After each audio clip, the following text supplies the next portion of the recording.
Bismillah. Assalamualaikum warahmatullahi wabarakatuh.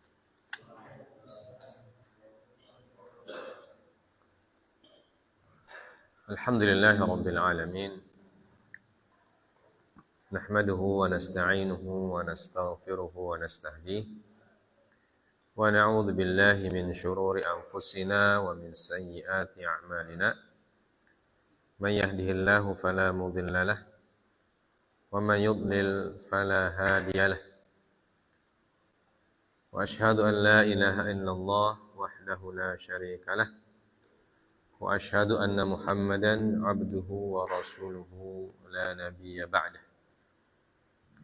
Allahumma salli wa sallim wa barik ala nabiyyina Muhammadin sallallahu alaihi wasallam wa ala alihi wa ashabihi wa man tabi'ahum bi ihsanin ila yaumiddin. Amma ba'd. Segala puja dan puji serta syukur kita persembahkan kehadirat Allah Subhanahu wa taala atas semua limpahan karunia dan anugerah yang masih dicurahkan kepada kita sekalian. Salawat dan salam tak lupa kita sampaikan kepada Nabi kita yang kita cintai, Nabiullah Muhammad sallallahu alaihi wasallam, serta para keluarga dan sahabat-sahabat beliau, serta seluruh kaum muslimin yang istiqamah menjalankan syariat beliau sampai hari kiamat. Kita lanjut kembali tentang adab-adab ketika kita belajar Al-Quran.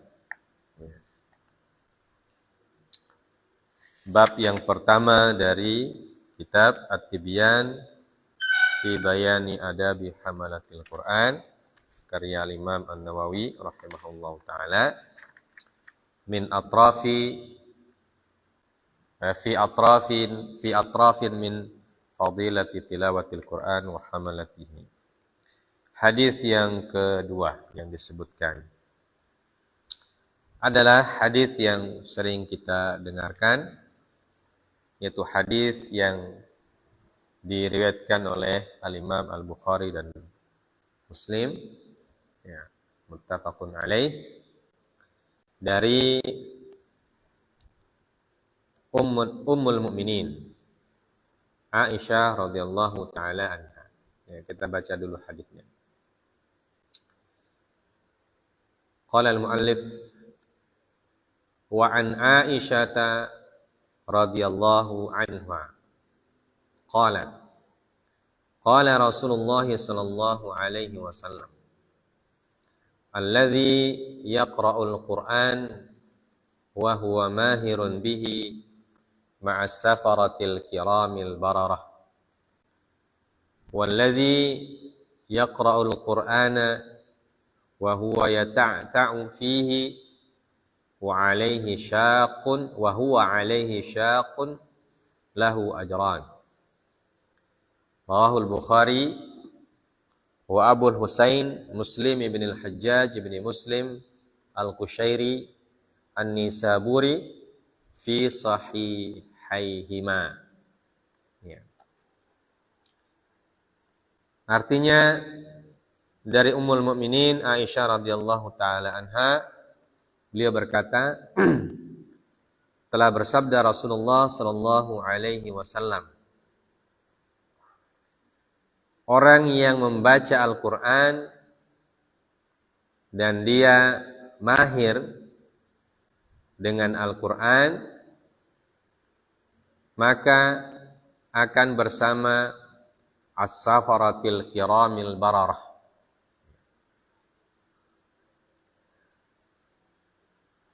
Itu bersama para malaikat yang mulia dan yang patuh.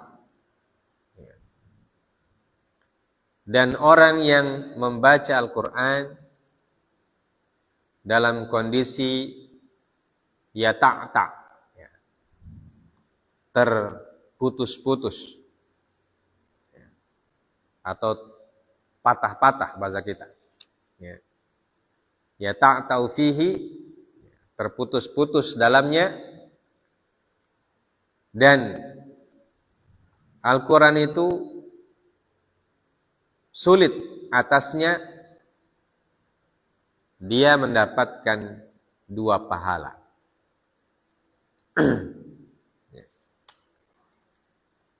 Hadis riwayat Imam Al-Bukhari. Imam Al-Bukhari sudah disebutkan dalam hadis yang pertama kemarin, yaitu namanya Abu Abdullah Muhammad bin Ismail bin Ibrahim, ya, bin Bardizbah. Kalau dalam Arba'in An-Nawawi ada nama bin Bardizbah Al-Bukhari. Ya. Kemudian beliau sebutkan nama Imam Muslim dalam hadis ini, yang hadis yang kedua. Jadi beliau mengatakan rawahul Bukhari, hadis riwayat Imam Al-Bukhari yang sudah beliau sebutkan namanya di hadis yang pertama, dan Abul Husain Muslim Ibn al-Hajjaj Ibn Muslim Al-Qushairi An-Naisaburi, Imam Muslim. Ya, jadi Imam Muslim namanya Muslim. Ya. Jadi Imam Muslim terkenal dengan namanya asli. Imam Al-Bukhari terkenal dengan nisbahnya dari Bukhara. Al-Bukhari itu dari Bukhara. Ya, Bukhara itu sekarang ada di Uzbekistan. Ya, Uzbekistan. Uzbekistan itu di atasnya Afghanistan, sebelah utara Afghanistan. Ya. Uzbekistan, Turkmenistan, Kirgistan masih masuk Asia, ya. Uzbekistan masih masuk Asia. Ya, Asia Tengah. Kalau istilah zaman dahulu al-bilad ma wara'an nahar. Ya. Negeri-negeri yang ada di seberang kuala. Ya, bahasa kita di sebelah kuala. Ya. Di seberang sungai, ma wara'an nahar. Itu Uzbekistan. Jadi beliau orang Uzbekistan. Baik. Nah, hadis ini jamaah sekalian dimuliakan oleh Aisyah, yang dimuliakan oleh Allah Azza wa Jalla, dari sahabat Nabi. Perawinya adalah Ummul Mukminin Aisyah radhiyallahu taala anha. Ya, kita kenal semua Ummul Mukminin Aisyah radhiyallahu taala anha. Beliau adalah istri ketiga Nabi sallallahu alaihi wasallam. Ya. Setelah Sayyidah Khadijah wafat, Nabi sallallahu alaihi wasallam menikah dengan Sayyidah Saudah radhiyallahu taala anha. Tidak lama kemudian beliau juga menikah dengan Sayyidah Aisyah Ummahatul Mukminin radhiyallahu taala anhunna ajmain. Ya. Dan Sayyidah Aisyah ini satu-satunya istri Nabi yang dinikahi oleh Nabi sallallahu alaihi wasallam dan beliau masih gadis. Ya. Yang lainnya itu janda semua. Sayyidah Khadijah janda, Saudah janda, ya. Kemudian nanti Hafsah juga janda, ya. Ummu Salamah janda, ya. Zainab bintu Jahsy janda, ya. Sayyidah Juwairiyah janda, Safiyah janda, semuanya janda. Ya. Yang dinikahi gadis cuma Sayyidah Aisyah radhiyallahu taala. Dan para ulama berikhtilaf, berbeda pendapat tentang tahun kelahiran beliau ini. Ya.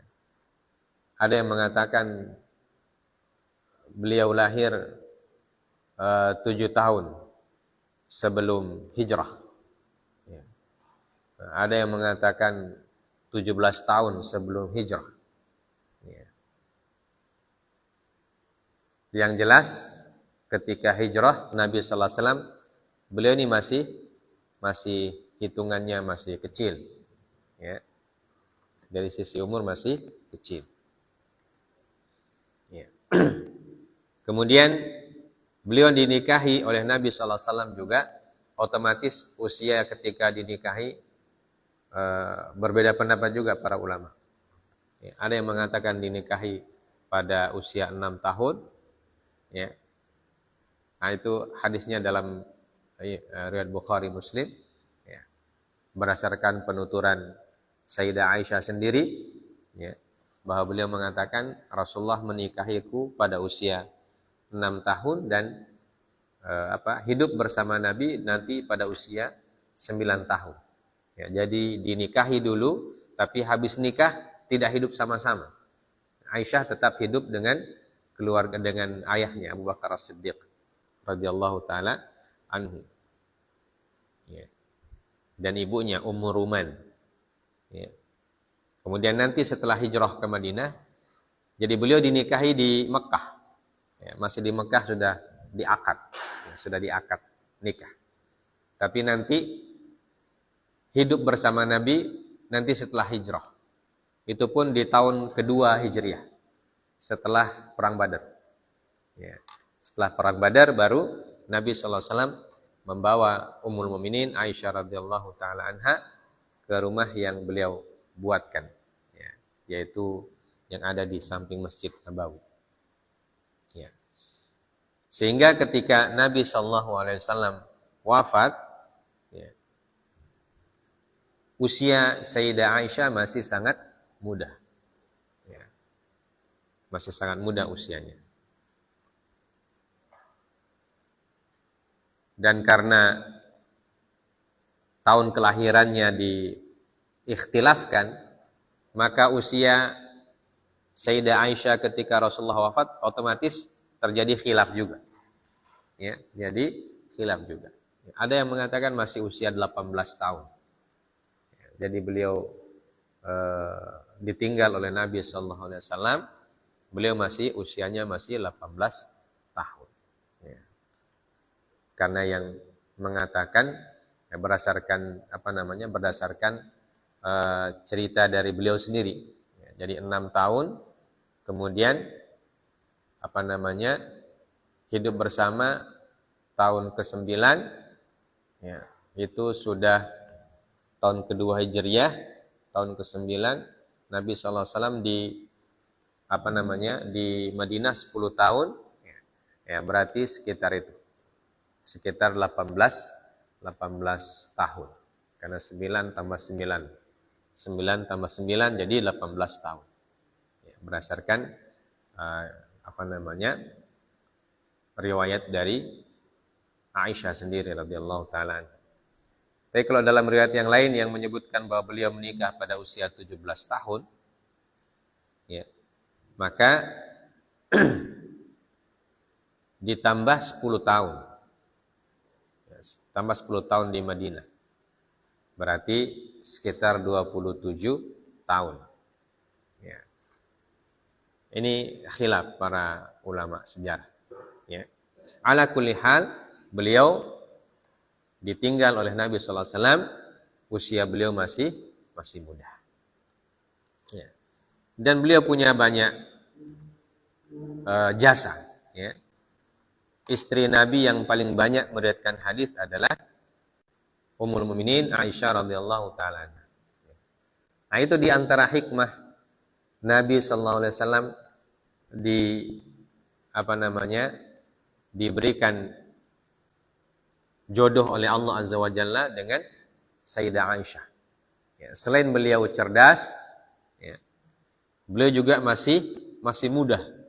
Ya, jadi masih punya banyak kesempatan, ya, untuk menghafalkan, kemudian melihat, memperhatikan hadis-hadis Nabi sallallahu alaihi wasallam. Ya, bahkan disebutkan dalam pendapat para ulama bahwa ya, Nabi Aisyah radhiyallahu taala anha membawa rubu', ya, membawa 1/4 dari hadis-hadis yang berkenaan dengan kehidupan rumah tangga beliau bersama Nabi, yang menjadi contoh untuk kita. Ya. Dan disebutkan dalam biografinya oleh para ulama, Sayyidah Aisyah meriwayatkan 2210 hadis. Ya. 2210 hadis. Ya, di antaranya ada 300-an 300-an hadis yang diriwayatkan oleh Imam Al-Bukhari. Kemudian 100-an hadis yang derajatnya muttafaqun alaih. Diriwayatkan oleh Imam Bukhari dan Imam Muslim. Ya, 100 hadis lebih. Ada yang mengatakan 176. Ya. Jadi 2210 hadis yang beliau riwayatkan dari Rasulullah sallallahu alaihi wasallam. Dan beliau adalah di antara para istri Nabi sallallahu alaihi wasallam yang menjadi rujukan. Ya. Disebutkan oleh Abu Musa Al-Asy'ari radhiyallahu taala anhu. Ya. Beliau mengatakan bahwa kalau kami menemukan kesulitan atau menemukan masalah dalam masalah agama, kami akan datang kepada Ummul Mukminin Aisyah radhiyallahu taala anha, dan kalau datang kepada beliau maka masalah itu pasti ada solusinya, ya, atau selesai masalahnya. Ya, karena apa? Karena beliau punya ilmu banyak. Bahkan Abu Hurairah radhiyallahu taala anhu disebutkan, walaupun Abu Hurairah radhiyallahu taala anhu adalah orang yang paling banyak meriwayatkan hadis, tapi beliau juga berguru kepada Sayyidah Aisyah radhiyallahu taala anha. Ya. Jadi beliau berguru kepada Sayyidah Aisyah radhiyallahu taala anha. Dan banyak lagi kisah-kisah tentang Sayyidah Aisyah. Ya. Bahkan kisah yang paling monumental dalam kehidupan beliau adalah diturunkannya Al-Quran oleh Allah Azza wa Jalla tentang kesucian beliau, yaitu pada peristiwa Haditsatul Ifki, ya, peristiwa Al-Ifki, di mana beliau difitnah oleh orang-orang munafikin, ya, yang sering kita sudah sebutkan peristiwanya. Ya, jadi turun ayat Al-Quran tentang beliau suci, ya. Wanita yang tidak pernah berkhianat kepada Nabi sallallahu alaihi wasallam. Ya. Walaupun beliau gadis, tapi beliau tidak diberikan anak oleh Allah Azza wa Jalla. Ya. Nah, kata para ulama, hikmahnya beliau tidak diberikan anak oleh Allah Azza wa Jalla adalah di antara hikmahnya beliau jadi sibuk dengan hadis Nabi, ya. Sehingga banyak sekali beliau merekam kejadian-kejadian bersama Nabi sallallahu alaihi wasallam. Ya. Baik kejadian-kejadian yang di dalam rumah tangga beliau, ataupun kejadian di dalam atau di luar rumah beliau. Ya, berbagai macam aspek kehidupan Islam diriwayatkan oleh Sayyidah Aisyah. Dari sisi muamalah, akhlak, akidah, ibadah, ya. Bahkan sampai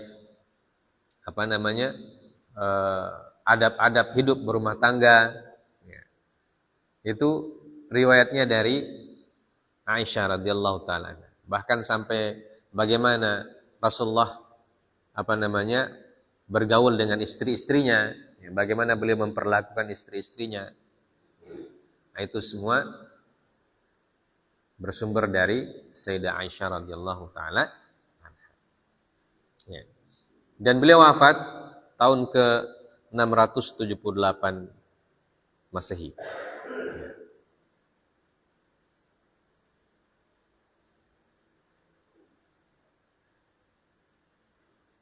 Radhiyallahu ta'ala. Nah, ini sekelumit tentang Sayyidah Aisyah, Ummul Mukminin, yang menjadi kecintaan Rasulullah sallallahu alaihi wasallam. Kemudian dalam hadis ini beliau mengatakan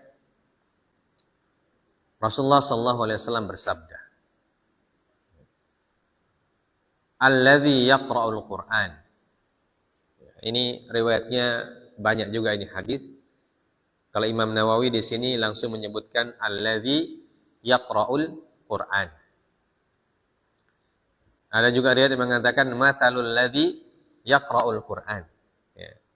Perumpamaan orang yang membaca Al-Qur'an. Ya. Ada juga riwayat yang mengatakan al-mahiru bil Qur'an. Ya. Dengan berbagai macam redaksi, tapi intinya sama, substansi dari hadis-hadisnya dengan berbagai macam riwayat dan redaksi, intinya sama. Alladzi yaqra'ul Qur'an, dan orang yang membaca Al-Qur'an. Wa huwa mahirun bihi. Dan dia mahir membaca Al-Qur'an. Disebutkan makna mahir oleh Syekh Ibnu Baz rahimahullah, mengatakan alladzi yaqra'ul Qur'an wa huwa mahirun fihi, bimakna yujidu qira'atahu wa yahfazuhu jayyidan ma'as safratil kiramil bararah. Yakni idza kana yatluhu qawlan wa amalan la mujarradat tilawah faqat. Yujidu tilawatahu wa ya'malu bihi fahuwa qa'imun bihi lafdhan wa ma'na. Ini kata beliau. Syekh Ibnu Baz mengatakan maksud dari hadis ini adalah bukan sekedar membaca. Pertama, yujidu qira'atahu. Orang yang disebutkan dalam hadis ini pertama yujidu qira'atahu. Yujidu qira'atnya, dia membaca dengan baik. Artinya dia paham makhrajul hurufnya, paham tajwid dan hukum-hukumnya dan sebagainya. Kemudian wa yahfazuhu jayyidan, dan dia menghafalkannya juga dengan baik. Kemudian idza kana yatluhu qawlan wa amalan la mujarrad at-tilawah faqat. Jadi selain membaca dengan baik, menghafalkan dengan baik, juga mengamalkan isi Al-Quran. Maka ini yang disebut dengan ma'as safratil kiramil bararah. Yaitu dia akan bersama dengan as-safarah al-kiram al-bararah. Jadi orang yang mampu membaca Al-Quran dengan baik. Kemudian setelah dia mampu membacanya, dia berusaha untuk menghafalkannya. Kemudian dia berusaha untuk mempelajarinya. Mempelajari ayat-ayatnya, kandungan dan isinya. Kemudian dia berusaha mengamalkannya.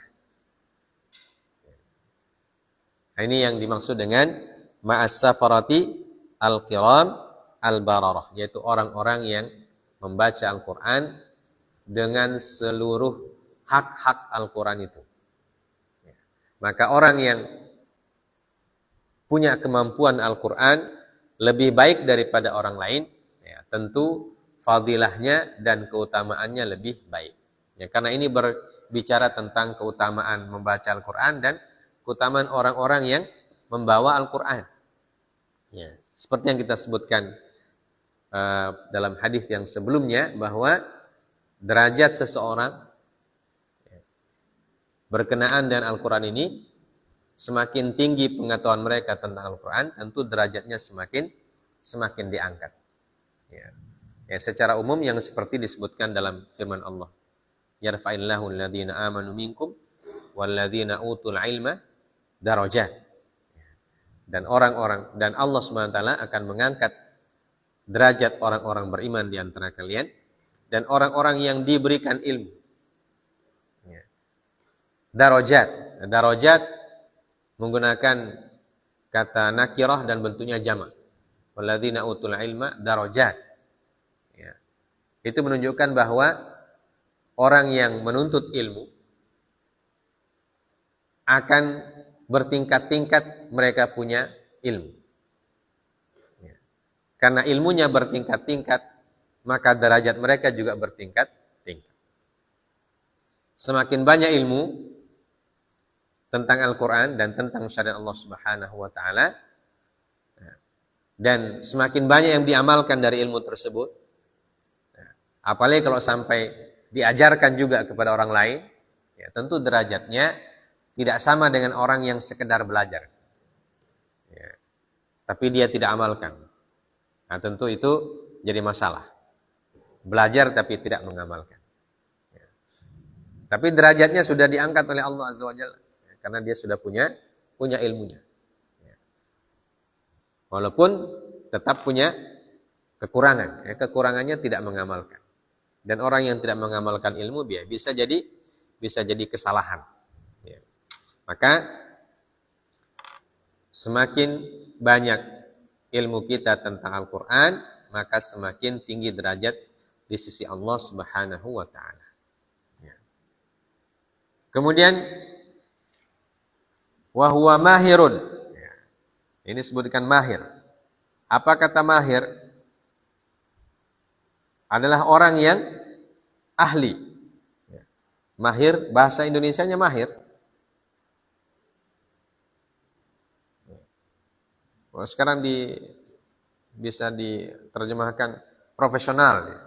Ya. Orang yang mahir itu orang yang profesional. Ya, profesional dia membaca Al-Quran. Artinya dia bukan sekedar membaca saja, ya, tapi dia tahu hukum-hukumnya, dan dia bisa mengajarkannya kepada orang lain dan seterusnya. Ya. Maka derajat mereka ma'as safaratil kiramil bararah. Ya. Siapa itu safarah al-kiramil bararah? Ya. Disebutkan dalam syarah hadis ini, ada beberapa pendapat tentang as-safarah al-kiram al-bararah. Ya. Pertama, anna manzilatahu ma'as safaratil kiram al-bararah wa hum rusul. Ya. Fayakunu rafiqan lahum fi manazilihim. Jadi as-safaratil kiramil bararah maksudnya, ada yang berpendapat mereka adalah para rasul. Karena as-safarah itu artinya rasul. Jamak dari kata safir. Ya. Jamak dari kata safir. Jamaknya safarah. Ya. Orang yang diutus. Dan utusan Allah itu ada dari kalangan manusia, ada dari kalangan malaikat. Semuanya utusan Allah.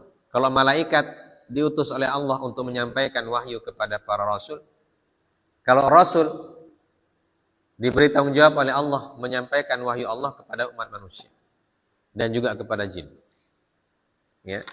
Maka dua-duanya bisa dikatakan as-safarah. As-safarah yaitu orang yang diutus atau utusan. Nah, makanya kalau dalam dunia modern bahasa Arab duta besar itu safir. Ya. Setiap negara punya safir di tempat negara lain.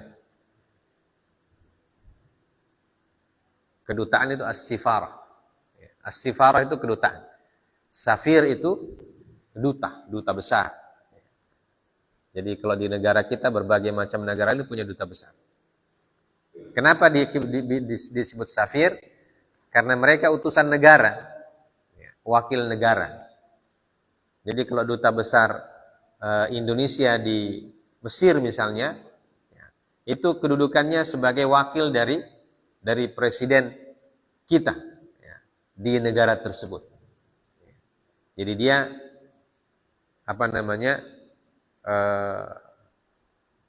mengurus seluruh masyarakat Indonesia yang ada di tempat itu, menjalin kerjasama dan lain sebagainya. Itu namanya safir.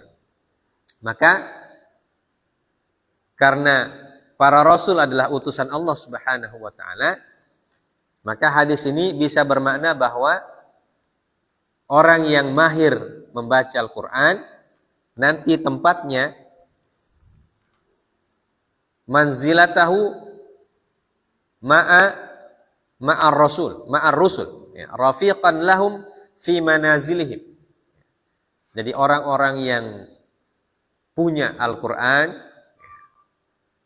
yang bisa Al-Quran, mahir, alim tentang Al-Quran, itu nanti tempatnya, sebagian ulama berpendapat, tempat mereka nanti sama dengan tempatnya para rasul. Jadi mereka menemani para rasul. Di surganya para rasul. Jadi mereka akan menemani para rasul Allah Azza wa Jalla di surga kelak. Ya. Nah, ini derajat yang sangat tinggi, ya, derajat yang sangat mulia. Ya. Semoga Allah Subhanahu wa taala memberikan kita taufik, ya, untuk menjadi orang-orang yang bisa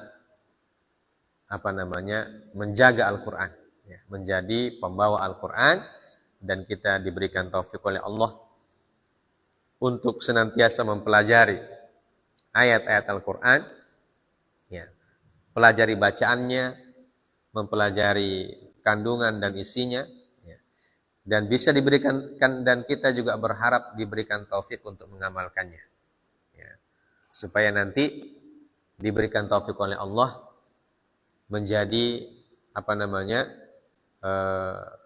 menjadi orang yang bisa mendampingi para rasul, atau terutama rasul kita Muhammad sallallahu alaihi wasallam.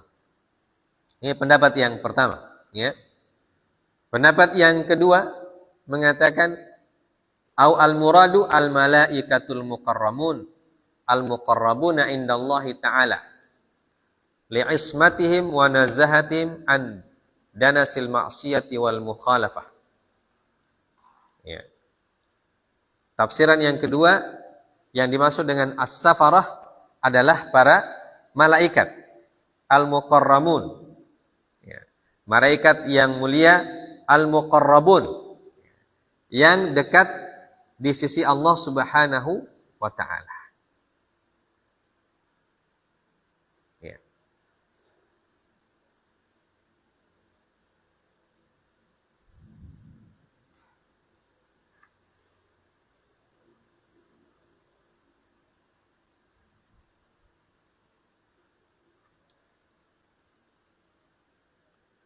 Nah, dari pendapat ini disebutkan bahwa mengapa orang yang mahir dalam Al-Quran itu bersama para malaikat. Ya. Disebutkan dalam penjelasannya, wal kalamu ala tashbih ay ka'annahu ma'hum wa hiya ma'iyatu tashrifin wa takrim. Ya, wa qad bayyana syarih naqlan 'anil qadhi Iyad. Jadi bersama para malaikat ini bentuk tasbih, ya, bentuk tasbih, bentuk perumpamaan, ya, permisalan, ya, di mana ma'iyah di sini ma'iyatu tashrifin wa takrim, ya. Kebersamaan yang dimaksudkan bukan kebersamaan fisik, ya, tapi kebersamaan dilihat dari sisi kemuliaan. Jadi orang yang membaca Al-Quran, yang menjaga Al-Quran, itu kemuliaannya, ya, kemuliaannya seperti para malaikat yang menjaga Al-Quran. Ya.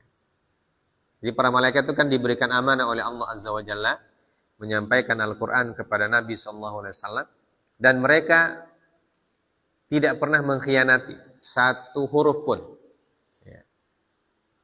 Satu huruf pun dari Al-Quran mereka tidak pernah buang atau sembunyikan. Semuanya disampaikan. Jadi amanah orangnya, ya. Amanah makhluknya, ya, bukan orang. Ya, karena malaikat bukan orang. Ya. Maka orang yang senantiasa menjaga Al-Quran, ya, ditasbihkan dengan para malaikat yang amanah tadi. Makanya orang yang mahir Al-Quran itu artinya adalah orang yang menjaga Al-Quran sebaik-baiknya. Dia tidak mengurangi, tidak menambah. Makanya pahalanya besar. Ya. Pahalanya besar. Keutamaannya besar. Fadilahnya tinggi. Ya. Karena dia menjadi seperti alat Allah Subhanahu wa taala untuk menjaga keabsahan Al-Qur'an, ya, keotentikan Al-Qur'an. Ya, sebagaimana disebutkan di dalam firman Allah, "Inna nahnu nazzalna dzikra wa inna lahu lahafizun." Sungguhnya kami yang menurunkan adz-dzikra, yaitu Al-Qur'an, dan kami pula yang akan menjaganya. Para ulama mengatakan kami di situ. Ya. Allah tidak mengatakan aku, tapi mengatakan kami. Ya. Nah, ada yang menafsirkan kenapa dikatakan kami, ya karena Allah menggunakan alat-alat, yaitu hamba-hambanya, ya, untuk menjaga Al-Qur'an. Jadi orang yang menjaga Al-Qur'an adalah alat Allah untuk menjaga Al-Qur'an. Makanya Al-Qur'an itu banyak dihafal oleh orang, ya, dan keotentikannya terjaga, ya, keabsahannya terjaga. Dan ini sudah selama 14 abad, ya, 1400 tahun. 1400 tahun Al-Qur'an masih tetap terjaga. Ayat-ayatnya tidak ada yang dikurangi, tidak ada yang dilebihkan. Bahkan tata cara membacanya masih ada sampai sekarang. Ya. Tata cara membaca qiraat al-ashrah atau qiraat as-sab'ah, ya, itu masih ada orang yang bisa menjaganya sampai sekarang. Bukan cuma satu qiraat saja yang ada, tapi 10-nya sampai sekarang masih ada. Bahkan sampai hari kiamat tetap ada. Itu sudah janji dari Allah Subhanahu wa taala. Jadi orang-orang yang menjaga Al-Qur'an, ya, dengan penuh amanah, itu seperti para malaikat yang menjaga Al-Qur'an ketika mereka menyampaikannya kepada Nabi sallallahu alaihi wasallam. Ya. Sangat amanah, tidak dikurangi, tidak ditambah. Ya. Bagaimana Allah firmankan, begitulah yang mereka sampaikan kepada baginda Nabi sallallahu alaihi wasallam. Dan baginda Nabi sallallahu alaihi wasallam bagaimana disampaikan kepada beliau, begitulah yang beliau sampaikan kepada para sahabat. Ya. Dengan qiraatnya semua beliau sampaikan. Sampai ada qiraat sampai 10 itu. Ya. Bagaimana beliau membaca ayat-ayat dengan cara-cara yang berbeda-beda. Itu namanya qiraat. Ya. Ada wadduha, ada wadduha. Ya. Ada ihdinas sirat pakai sad, ada ihdinas sirat pakai sin, ada ihdinas zirat pakai mirip-mirip zai. Nah, itu semuanya bacaan yang digunakan oleh Nabi sallallahu alaihi wasallam. Ya, dan itu masih terjaga sampai sekarang. Ya, makanya kalau sekarang gitu kita sering lihat YouTube, ya, orang-orang baca Al-Qur'an, kalau kaum muslimin di Maroko, ya, itu bacaannya biasa menggunakan warash, qiraat warat, ya, di Mesir dan lain sebagainya. Ya. Jenis qiraah. Itu namanya qiraah atau tata cara membaca Al-Qur'an. Ya. Kalau kita yang kita sering gunakan, ya, qiraah Hafs an Asim. Ya, qiraatu Hafs an Asim. Ya. Karena para sahabat radhiyallahu taala anhum, ya, ketika mereka mengajarkan Al-Qur'an, mereka punya murid-murid banyak. Ya. Kemudian dari murid-murid para sahabat itu, para tabi'in, ya, diajarkan lagi kepada seterusnya dan seterusnya sampai kepada kita. Ya. Nah, itu terjaga semua. Ya, terjaga semua. Maka orang yang menjaga Al-Qur'an seperti itu dan mereka mahir, nah itu ma'as safaratil kiramil bararah. Ya, ini dalam penjelasan yang kedua, mereka itu seperti para malaikat yang kiram, al-bararah. Malaikat yang kiram artinya mulia. Al-bararah, ya, artinya al-bar, wa huwal muti', alladhi yatawassa' fi at-ta'ah wa la yatawaqqafu fiha wa la yataraddad. Ya. Al-bararah adalah orang yang sangat berbakti. Ya, orang yang muti' itu artinya taat. Yatawassa'u fi at-ta'ah. Ya. Ketaatan mereka sangat besar. Ya. Wa la yataraddad. Ya. dan mereka tidak ragu-ragu dalam ketaatan. Ya. Pokoknya patuh, tunduk, berbakti. Itu karakteristik karakteristik malaikat. Ya. Malaikat itu disebutkan dalam Al-Quran sifat mereka, ya, la ya'suna ma amarallah wa yaf'aluna ma yu'marun. Ya. Mereka tidak pernah membantah perintah Allah dan senantiasa mengerjakan apa yang diperintahkan oleh Allah Subhanahu wa taala. Makanya disebut al-bararah. Makanya anak yang berbakti disebut al-bar. Ya. Bukan Albar nama orang. Ada Albar itu jadi marga orang, Ahmad Albar. Albar, anak yang berbakti. Ya, dari kata birrul walidain. Yang disebut berbakti itu apa? Tidak pernah membantah. Ya. Pokoknya disuruh mau saja. Patuh, tunduk pada orang tuanya disebut bar. Ya. Dengan catatan tidak mengajak kepada kemaksiatan dan kesyirikan. Nah, itu disebut dengan al-qiran al-bararah. Jadi ada dua penafsiran tentang as-safarah. Pertama, artinya adalah para rasul, yang kedua artinya adalah para malaikat. Dan penafsiran ini tentu tidak kontradiktif, ya. Tidak kontradiktif. Karena orang yang ingin menunjukkan kepada kita tentang fadilah membaca Al-Quran. Orang yang membaca Al-Quran itu derajatnya sangat tinggi di sisi Allah Subhanahu wa taala. Ya. Di surga mereka bersama para malaikat, bersama para rasul, ya. Dan ya, bisa jadi mereka mendapatkan derajat bersama para rasul ya karena mereka mengikuti atau amanah, ya, menjaga firman Allah Subhanahu wa taala. Baik, ini orang yang mahir, ya, orang yang mahir. Maka kita dianjurkan untuk sekuat kemampuan kita, semaksimal mungkin bisa mahir tentang Al-Quran ini. Ya. Maka tidak ada kata putus belajar Al-Quran. Ya. Tidak begitu wisuda sudah selesai, tidak. Ya. Belajar Al-Quran tidak cukup dengan wisuda ketika khatam satu kali bacaan. Ya. Itu tidak cukup. Ya. Wisuda itu hanya sekedar hiburan saja itu. Ya. Hiburan atau motivasi. Bukan untuk menyatakan bahwa kita berhenti belajar, tidak.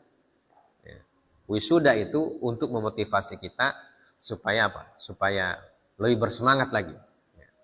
Karena masih banyak ilmu Al-Quran yang belum diketahui. Kemudian yang kedua, walladzi yaqra'ul Qur'an wa huwa yata'ta'u fihi. Ya. Dan orang yang membaca Al-Quran dan tak. Ya tak itu artinya putus-putus, artinya tidak lancar, ya. Atau tidak mahir, atau ilmunya masih kurang, ya. Belajar tapi belum mumpuni, ilmunya tentang Al-Quran belum mumpuni. Wa huwa alaihi syaqqun, ya. Dan ketika membacanya merasa kesusahan. Nah, kita apakah termasuk di sini? Ya masih termasuk. Ya.